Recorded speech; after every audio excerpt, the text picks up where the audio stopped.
नमस्कार दोस्तों, हर्षित द्विवेदी एजुकेशन में आपका स्वागत है। मेरा नाम है विनीत सागर। 2019 में government personal data protection bill लेके आया था। हाउसेस में डिस्कशंस के बाद ये बिल जॉइंट पार्लियामेंट्री कमेटी को रेफर किया था। कमेटी के रिकमेंडेशंस के हिसाब से इस बिल में काफ़ी कुछ चेंजेस करना था, इसलिए गवर्नमेंट ने क्या किया, अब इस बिल को विड्रॉ किया है। तो आज इस वीडियो में हम इन डिटेल डिस्कस करेंगे जॉइंट पार्लियामेंट कमेटी के क्या क्या रिकमेंडेशंस थे जिसकी वजह से गवर्नमेंट को इस बिल विड्रॉ करना पड़ा है। कमेटी के रिकमेंडेशंस समझने से पहले जॉइंट पार्लियामेंट्री कमेटी मतलब क्या होता है ये देखते हैं। It is set up to examine a particular bill presented before the parliament. Parliament में जब भी कोई बिल इंट्रोड्यूस होता है, अगर उस बिल में कुछ कॉन्ट्रोवर्शियल प्रोविजंस है या फिर कुछ ऐसा प्रोविजंस है जो प्राइमा फेसी मेंबर्स को समझ में नहीं आ रहा है, तो बिल का इन डिटेल एग्जामिनेशन के लिए जॉइंट पार्लियामेंट्री कमेटी को वो पर्टिकुलर बिल रेफर कर सकता है। तो जॉइंट पार्लियामेंट्री कमेटी क्या करेंगे, उस बिल का एक एक प्रोविजन को इन डिटेल स्क्रूटनी करेंगे। इसके बाद अपने रिकमेंडेशंस एक गिवन पीरियड ऑफ टाइम के अंदर पार्लियामेंट को सबमिट करते हैं। और एक पर्पस है दोस्तों जॉइंट पार्लियामेंट्री कमेटी का, of investigating cases of financial irregularities in any government activity. कोई भी गवर्नमेंट एक्टिविटी में अगर कोई फिनेंशियल मिसमैच है, इरेगुलरिटीज है, तो वो केसेस इन्वेस्टिगेट करने के लिए भी जॉइंट पार्लियामेंट्री कमेटी सेटअप होता है। वैसे जेपीसी एक एड हॉक बॉडी है। क्या है एड हॉक बॉडी? मतलब एक गिवन पीरियड ऑफ टाइम के लिए ही ये कमेटी रहेंगे। जैसे मैंने बोला, एक पर्टिकुलर बिल के ऊपर एग्जामिनेशन के लिए अगर जेपीसी सेटअप करते हैं, उनका काम खत्म होने के बाद वो कमेटी ऑटोमेटिकली डिसॉल्व हो जाता है। ठीक है। Now in order to set up a JPC, ये motion is passed in one house and supported by the other house. JPC setup करने के लिए कोई भी हाउस में एक मोशन इनिशिएट करना होता है और उस हाउस में पास होने के बाद दूसरे हाउस का भी सपोर्ट चाहिए होता है। ठीक है। नाउ कमिटी में मेंबर्स कौन कौन होना चाहिए, कितने मेंबर्स होना चाहिए, ये पार्लियामेंट ही डिसाइड करते हैं। And number of members can vary, but one important point is there are twice as many Lok Sabha members as the Rajya Sabha. Rajya Sabha से जितने मेंबर्स रहेंगे उससे डबल रहना चाहिए लोकसभा मेंबर्स। फॉर एग्जाम्पल मान लीजिए राज्यसभा से 5 मेंबर्स है तो लोकसभा से 10 मेंबर्स होना चाहिए। Now personal data protection bill के बारे में, दिसंबर 11, 2019 को गवर्नमेंट लोकसभा में पेश किए थे पर्सनल डाटा प्रोटेक्शन बिल। जैसे मैंने आपको बोला, यह बिल जॉइंट पार्लियामेंट्री कमेटी को रेफर किया था। अगस्त 3, 2022 को गवर्नमेंट इस बिल को विड्रॉ किया है और गवर्नमेंट ने यह बोला है अब एक नया बिल लेके आएंगे जिसमें कॉम्प्रिहेंसिव लीगल फ्रेमवर्क होगा। बेसिकली डाटा प्रोटेक्शन से रिलेटेड गवर्नमेंट कुछ नए लॉस लेके आएंगे नया बिल के थ्रू। तो जॉइंट पार्लियामेंट्री कमेटी का रिपोर्ट टोटल 542 पेजेस के थे। उसमें 93 recommendations, 81 amendments and 97 corrections and improvements थे। तो इतने सारे रिकमेंडेशंस, अमेंडमेंट्स एंड करेक्शंस की वजह से गवर्नमेंट ने बोला है इस बिल को अभी के लिए विड्रॉ करते हैं और एक नया बिल लेके आएंगे जिसमें कॉम्प्रिहेंसिव लीगल फ्रेमवर्क होगा। Now one of the key recommendations क्या है दोस्तों जॉइंट पार्लियामेंट्री कमेटी का, कि बिल में केवल पर्सनल डाटा नहीं ऑल टाइप ऑफ डाटा को प्रोटेक्ट करना है, thus moving it considerably away from its Puttaswamy origin. Puttaswamy judgment के बारे में आपने शायद सुना होगा, जिसे राइट टू प्राइवेसी के बारे में सुप्रीम कोर्ट ने बोला था। वैसे पुट्टस्वामी जजमेंट के बाद गवर्नमेंट को सिटीजन्स का राइट टू प्राइवेसी को रेस्पेक्ट करना है।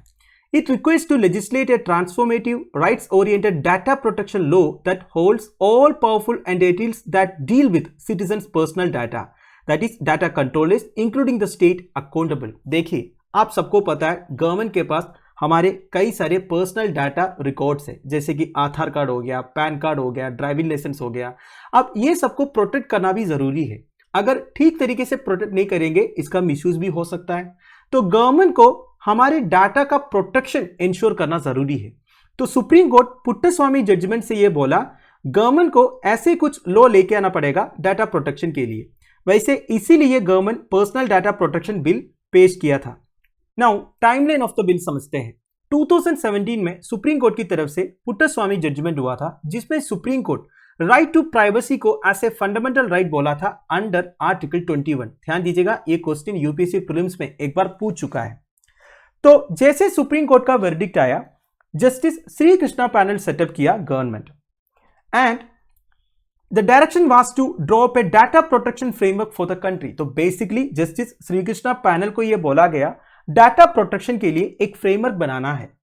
एक साल के बाद जुलाई 2018 में श्री कृष्णा कमेटी एक draft data protection bill submit किया ministry of electronics and information technology को, और ministry of electronics and information technology ने यह बोला वो एक नया बिल ड्राफ्ट करेंगे श्री कृष्णा कमेटी के रिकमेंडेशंस के बेस। फिर बिल पार्लियामेंट में पेश हुआ। दिसंबर 2019 को बिल जॉइंट पार्लियामेंट्री कमेटी को रेफर किया गया था, और जॉइंट पार्लियामेंट्री कमेटी को हेड किया था भारतीय जनता पार्टी का एमपी मीनाक्षी लेखी, और कमेटी इस बिल का एक एक प्रोविजन को स्क्रूटनाइज करने लगा।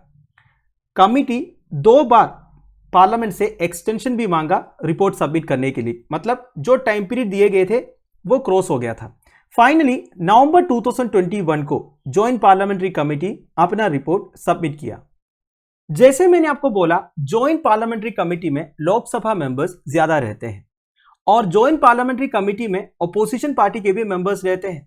तो जॉइंट पार्लियामेंट्री कमेटी इस बिल का सबसे कंट्रोवर्शियल एक क्लॉज को क्लियर करके दिया था, that is clause 35, which enables government agencies to bypass provisions of the law citing public order, sovereignty, friendly relations with foreign states and security of the state। देखिए, वैसे ये बिल पर्सनल डाटा प्रोटेक्शन के लिए है, पर clause 35 government agencies को ये enable करता है इस लॉ के प्रोविजंस को बाईपास करने के लिए, अगर public order, sovereignty, friendly relations with foreign state and security of the state से अफेक्टेड कुछ मैटर आते हैं। वैसे आपको पता ही होगा, हमारे फंडामेंटल राइट्स में भी कुछ राइट्स ऐसे हैं जो एब्सोल्यूट नहीं है, ये वाला क्लॉज उसमें भी आता है।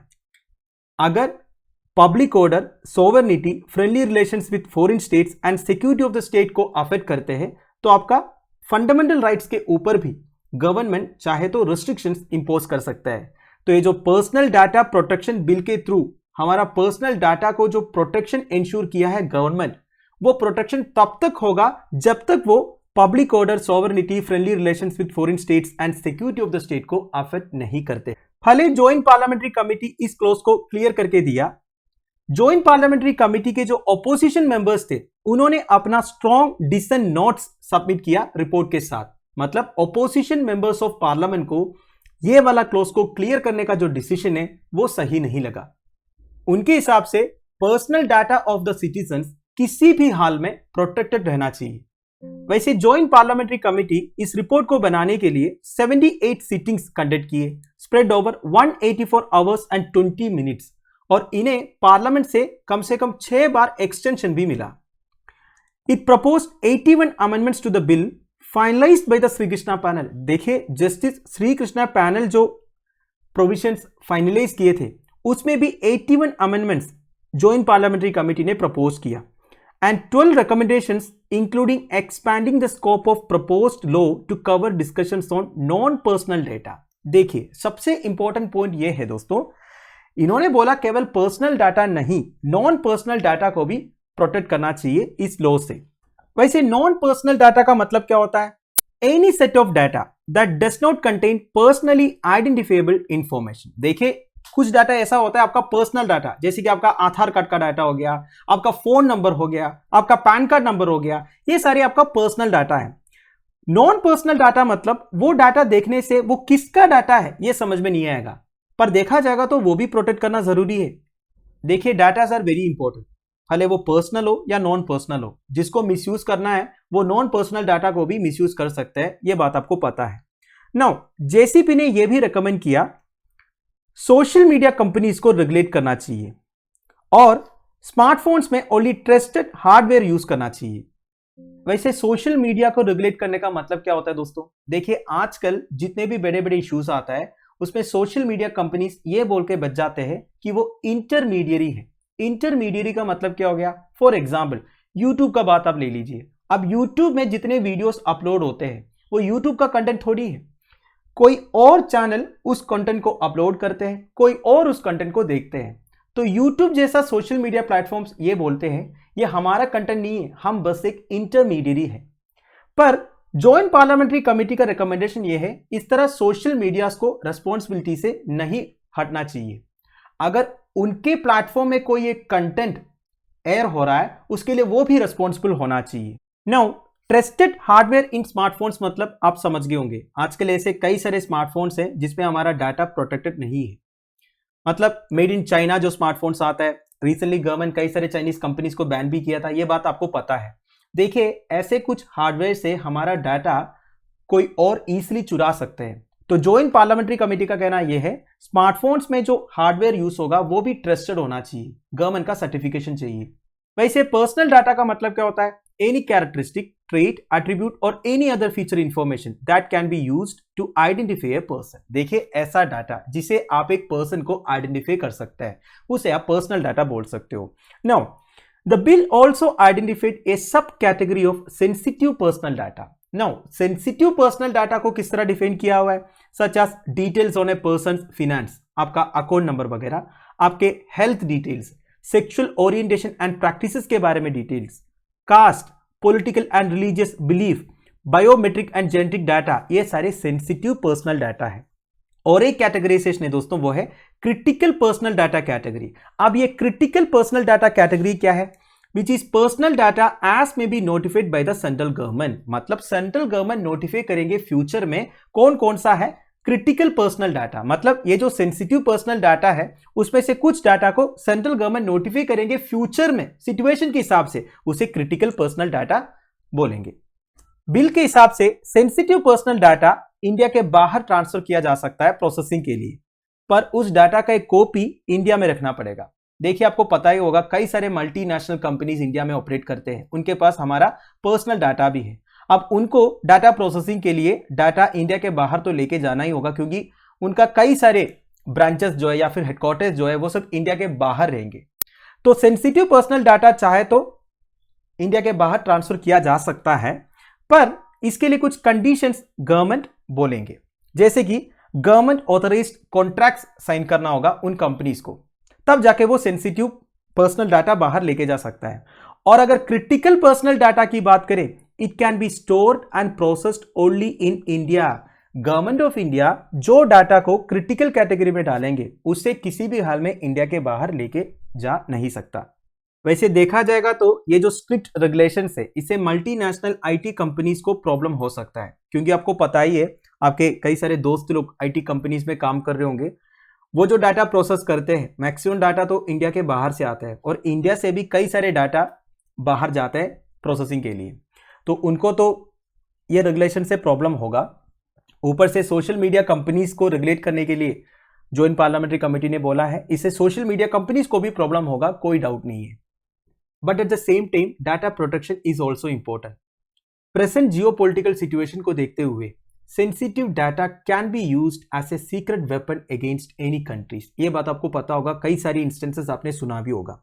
वैसे डाटा प्रोटेक्शन लॉ दुनिया भर में कई सारे कंट्रीज में ऑलरेडी इंप्लीमेंटेड है दोस्तों, जैसे Australia, Canada, Chile, USA, Europe के तो मैक्सिमम कंट्रीज में डाटा प्रोटेक्शन लॉज है। तो दोस्तों दैट्स इट। देखिए अभी के लिए पार्लियामेंट इस डाटा प्रोटेक्शन बिल को विड्रॉ किया है, पर शॉर्टली एक नया बिल आएंगे जिसमें और भी स्ट्रिंजेंट रेगुलेशंस होगा, साथ साथ में जॉइंट पार्लियामेंट्री कमेटी के जो रिकमेंडेशन है उसे भी कंसिडर किया जाएगा। तो आई होप आपको वीडियो इन्फॉर्मेटिव लगा होगा। लेक्चर की पीडीएफ एज यूजुअल आपको टेलीग्राम चैनल में मिल जाएगा, जिसका लिंक नीचे डिस्क्रिप्शन बॉक्स में प्रोवाइडेड है। Thank you for watching, bye bye, have a nice day.